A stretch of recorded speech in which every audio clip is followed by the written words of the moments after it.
Монгол улсын төрийн албаны зөвлөлийн дарга Монгол улсын хууль зүйн сайдаа Монгол улс хэд хяналттай нийгмээс хэд хяналтгүй нийгэм рүү шилжиж 20 гаруй жилийн нүүр үзлээ.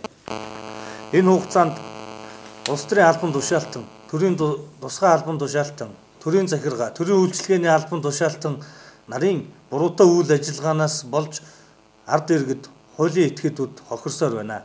Төрийн албаны хаагчийн буруутай үйл ажиллагаанаас болж хохир төсөвт учирсан хохирлыг төсвөөс биш буруутай үйл ажиллагаатай албан хаагчаас нь төлөвлөхийг би шаардж байна.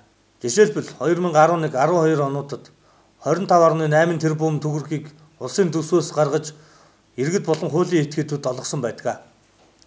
Эрхэм хууль зүйн сайдаа бид танд 2004 оноос 2013 онуудад төрийн албан хаагчийн буруутай үйл ажиллагаанаас болж улсын төсвөөс олгогдсон мөнгөн дүнгийн жагсаалтыг гаргахыг хүссэн билээ.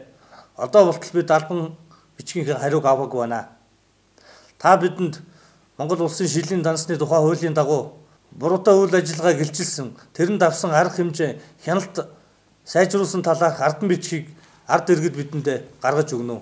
Төрийн албан хаагчийг бид нар буруутгах гээгүй. Төрийн алба гэдэг бол сайн ажиллагаатай аль нэгэн улс төрийн нам хүчнээс фракцаас үл хамааран ажил үүргээ гүйцэтгэх тусгай алба билээ. Та бүхэн үнэн чударгаар ажиллаж улс төрийн албан тушаалтан хэн нэгний үгэнд авталгүй өргөсөн тангараа үнэнчээр биелүүлж шударга ажиллахыг бид хүсэж байна.